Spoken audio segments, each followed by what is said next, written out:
माँ की ममता।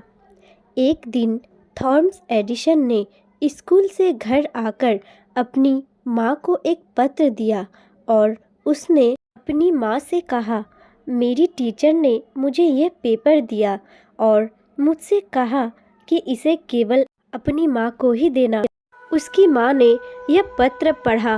पत्र पढ़कर उसकी माँ की आंखों में आंसू आ गए। बेटे ने अपनी माँ से पूछा, माँ, पत्र में क्या लिखा है? उसकी माँ ने अपने बच्चों को पत्र पढ़कर सुनाया। तुम्हारा बेटा पढ़ने में बहुत अच्छा है। वो एक प्रतिभाशाली बच्चा है।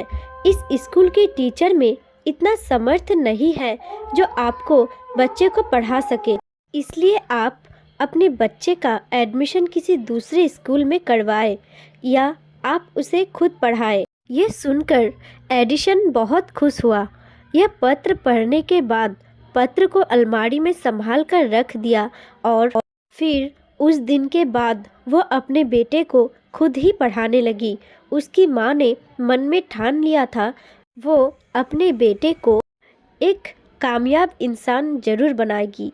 थॉमस एडिसन की माँ की मृत्यु के कई साल बाद एडिसन उस सदी के सबसे महान आविष्कारों में से एक बन गए थे। एक दिन कुछ पुराने सामान खोजते वक्त इनकी नज़र उस पत्र पर पड़ी जो माँ ने छुपा कर और संभाल कर रखा था।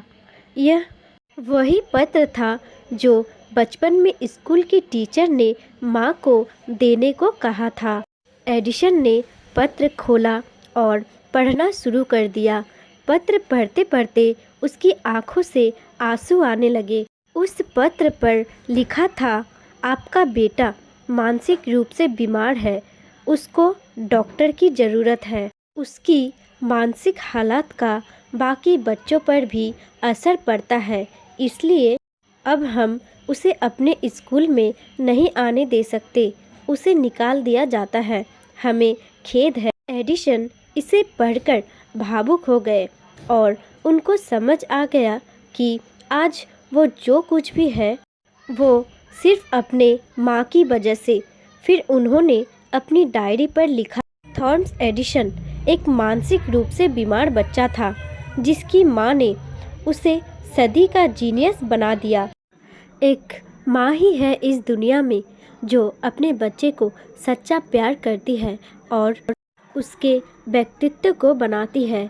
इसलिए हम कभी भी अपनी माँ का कर्ज नहीं उतार सकते।